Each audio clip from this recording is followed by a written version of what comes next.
Hello. Thanks for agreeing to set up this interview. As you know, we only have a short amount of time, so let's go ahead and get started right away. Now, I know that you've been involved in some work on community issues. Can you tell me what attracted you to the community issue that you chose at the beginning of the semester? Yes, I can. The community issue that I chose at the beginning of the semester was starvation in the United States and in the world. I focused mainly on the state that I am living in currently, which is North Dakota. However, I have lived in Kansas all the rest of my life. This was very important to me because I've had friends and family members and just people that I've known in past experiences that had a lot of problems with starvation, and it was something that I wanted to learn more about. I've grown up even in my job dealing with children that had a problem with starvation and people that were malnourished all around me. I made sure that I could take the time to learn more about facts and information, especially in a place that was new to me. It was interesting to me, and I found it because it's such a problem, and I never understood how we could live in such a fancy place in the 21st century and still have people that can't afford to put food on the table. So, yeah.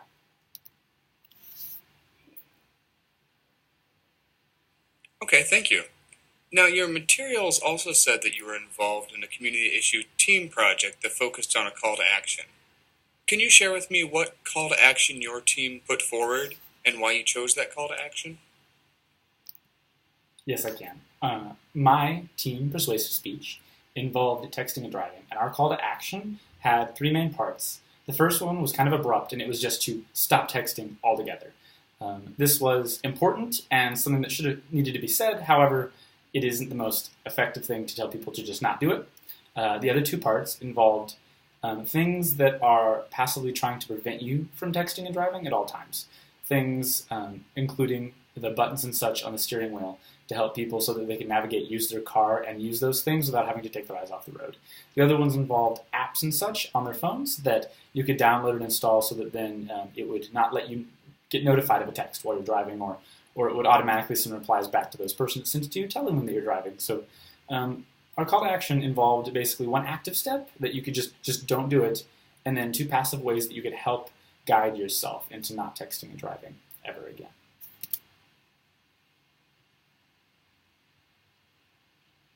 I see.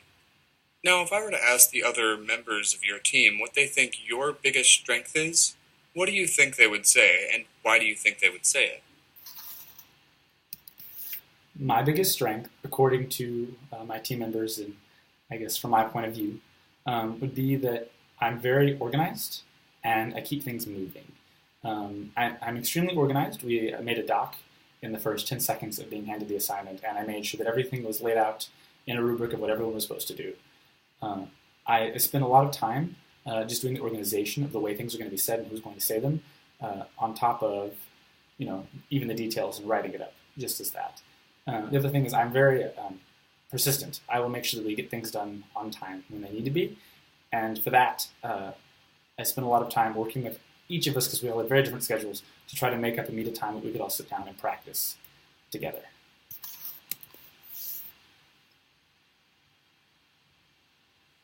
Okay, great. What for you was the most challenging thing about working with your team? The most challenging part for me working with a team was definitely communication. As I stated in my last point, I'm very organized. However, trying to share that organization with other people can sometimes be a bit difficult. And I found that even against all three of us, finding that time to actually sit down and meet and talk together was very difficult to do. And just the communication between all of it was kind of hard. It was a lot of fun throughout the entire time to try to gain those communication skills, especially because a lot of the time it was over a small chat window inside the doc, that we were all editing at the same time. So trying to make sure that all of our words and our transitions played onto each other and kept moving was something that was very difficult to do.